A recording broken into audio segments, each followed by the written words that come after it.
ప్రతినిధి Chandrasekhar phone line అందుబాటులో ఉన్నారు. చంద్రశేఖర్, ప్రస్తుతం కరీంనగర్లో ఏం జరుగుతుంది? ఎందుకు వరుసగా కరీంనగర్ వివాదాలకు కేర్ ఆఫ్ అడ్రస్ గా మారుతోంది?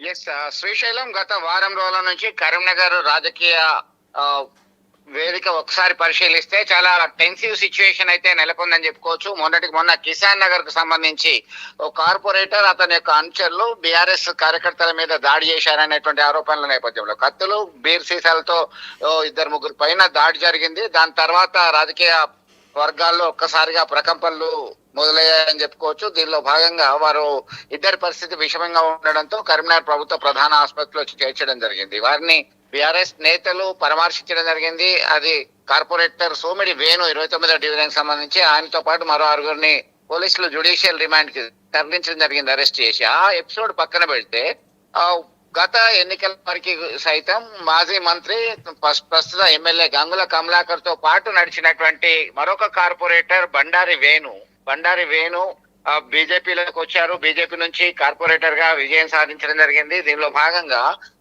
వేణు కుటుంబ సభ్యులకు మధ్య జరుగుతున్నటువంటి ఘర్షణ వాతావరణాన్ని, కొన్ని ఇష్యూస్ కు సంబంధించి ఫ్లాష్ అంటూ కేంద్ర హోంశాఖ సహాయ మంత్రి బండి సంజయ్ తో కలిసి ఉన్నటువంటి ఒక ఫోటోను తీసుకొని గంగుల అనుచరులు ఫ్లాష్ అంటూ బీజేపీ బండారు వేణు బూత్ పురాణం అంటూ దానిలో సోషల్ మీడియాలో వైరల్ చేయడం జరిగింది. దీనికి స్పందిస్తూ నా కుటుంబ సభ్యులకు సంబంధించి, కుటుంబ అంశానికి సంబంధించి ఆ విషయాలను మీరు ఎందుకు బహిర్గతం చేస్తున్నారు, ఎందుకు దీన్ని ఎక్కువ భూతద్దంలో పెట్టి చూస్తున్నారంటూ ఏకంగా గంగుల కమలాకర్ పైన బండారి వేణు బీజేపీ కార్పొరేటర్ ఒక వీడియో రిలీజ్ చేయడం జరిగింది శ్రీశైలం.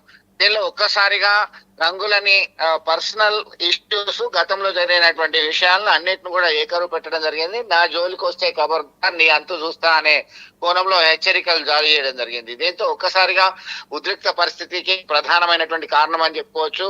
గంగుల కమలాకర్ ఎమ్మెల్యే క్యాంప్ కార్యాలయానికి వందల సంఖ్యలో బీఆర్ఎస్ కార్యకర్తలు తరలి రావడం జరిగింది. దీనిలో ఒక్కసారిగా ఇంటెలిజెన్స్ సమాచారంతో పోలీసులు అప్రమత్తమయ్యారు. బండారి వేణు ఇంటి దగ్గర భారీ బందోబస్తు ఏర్పాటు చేయడం జరిగింది. అలాగే ముందస్తుగా అతన్ని అదుపులోకి తీసుకొని సురక్షిత ప్రాంతానికి తరలించడం జరిగింది బీజేపీ కార్పొరేటర్ ను. ఇదిలా ఉంటే ఎవరైతే బీఆర్ఎస్ నేతలు, కార్యకర్తలు, ఇతరులు పెద్ద ఎత్తున రావడానికి ప్రయత్నం చేస్తున్నారో, దాడి చేయడానికి ప్రయత్నిస్తున్నారో వాళ్ళందరినీ పోలీసులు మోహరించి ముందస్తుగానే వాళ్ళని ప్రివెంటివ్ అరెస్ట్ చేయడం జరిగింది. పోలీస్ ట్రైనింగ్ కాలేజ్ కి తరలించడం జరిగింది. ప్రస్తుతం అయితే దీనికి సంబంధించి ఒక్కసారిగా ఇంకా టెన్సివ్ సిచ్యువేషన్ కరీంనగర్లో అయితే కొనసాగుతుందని చెప్పొచ్చు శ్రీశైలం. రైట్, వరుస వివాదాలకు ఎందుకు కేర్ ఆఫ్ అడ్రస్ గా కరీంనగర్ మారుతోంది చంద్రశేఖర్? గతంలో సైతం కొన్ని ఎమ్మెల్యే క్యాంప్ కార్యాలయాలపైన దాడి జరిగినటువంటి పరిస్థితి, పాడి కౌశిక్ కార్ మీద గతంలో దాడి జరిగినటువంటి పరిస్థితి. సో వరుస వివాదాలకు ఎందుకు కేర్ ఆఫ్ అడ్రస్ గా మారుతుంది?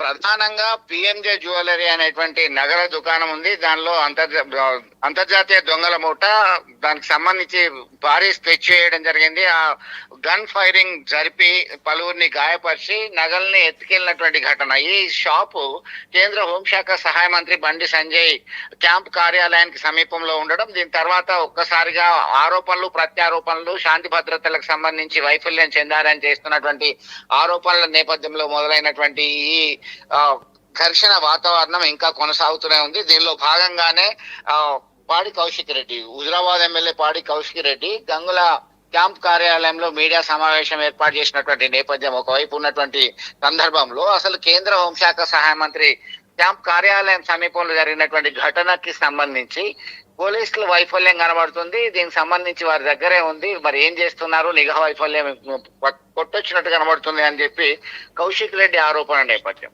దాని తర్వాత జరిగినటువంటి అనేక పరిణామాల నేపథ్యంలో కౌశిక్ రెడ్డి మీద దాడికి యత్నించారు బీజేపీ నేతలు, కార్యకర్తలు పెద్ద ఎత్తున. వారిపైన కేసులు నమోదయ్యాయి. దాన్ని తర్వాత సీక్వెన్సెస్ అనేకం జరుగుతూనే ఉన్నాయి. దీనిలో భాగంగా ఆ తర్వాత మరొక డివిజన్ కార్పొరేటర్ అయినటువంటి సోమిడి వేణు పైన కొంతమంది కాంగ్రెస్ పార్టీ కార్యకర్తలు, నేతలు కారుతో ఢీకొట్టి హతమార్చే ప్రయత్నం చేశారు. దానిపైన సైతం పోలీసులు పలువురిని అరెస్ట్ చేశారు. ఇది ఇలా కొనసాగుతున్నటువంటి నేపథ్యంలోనే తాజాగా వివాదం మరింత ఉద్రిక్తతకి దారితీసింది. దీనిలో రాజకీయ పరమైనటువంటి ఆరోపణలు ప్రత్యారోపణలు. ఒకవైపు భూ కబ్జాలు చేసి జైలుకు పోయిన వాళ్ళు మీ వాళ్ళు అంటే బీజేపీ వాళ్ళు బీఆర్ఎస్ వాళ్ళని అనడం, మీరు మేయర్ గా ఎన్నికైన తర్వాత కొద్ది రోజుల్లోనే కరీంనగర్ లో శాంతి భద్రతలు మొత్తం క్షీణించాయి. మేము గతంలో 10 సంవత్సరాలు అధికారంలో ఉన్నాం, మంత్రిగా ఉన్నా, స్థానిక ఎమ్మెల్యేగా 4వసారి గెలిచాను. అయినప్పటికీ ఎలాంటి ఘటనలు అవాంఛనీయ ఘటనలు జరగలేదని చెప్పేసి గంగుల మండిపడడం ఇదంతా కూడా జరుగుతున్నటువంటి నేపథ్యం.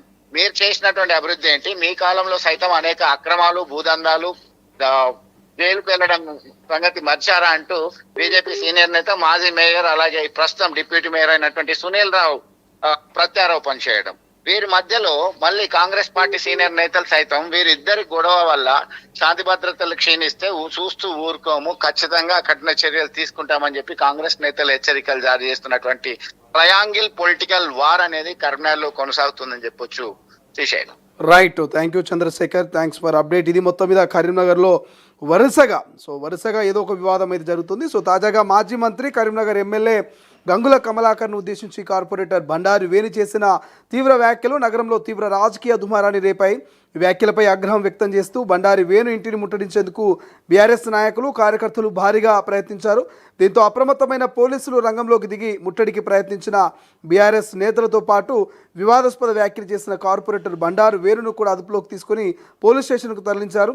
ఎలాంటి అవాంఛనీయ సంఘటనలు జరగకుండా బండారు వేణు ఇంటి పరిసర ప్రాంతాల్లో భారీగా పోలీసులు బలగాల్ని మోహరింపజేశారు. ఇక క్షేత్రస్థాయి పరిస్థితులను ఏసీపీ వెంకటేశ్వర స్వామి స్వయంగా పరీక్షిస్తూ వరుస ఉద్రిక్తతల దృష్ట్యా నగరంలో శాంతి భద్రతలను కాపాడేందుకు పోలీసులు గట్టి నిఘాను కూడా ఏర్పాటు చేసినట్టుగా ప్రస్తుతం కనిపిస్తుంది. చూద్దాం వరుస వివాదాలు మరి ఎటువంటి పరిణామాలకు దారితీయబోతున్నాయి, భవిష్యత్తులో కరీంనగర్లో ఏం జరగబోతుంది అనేది.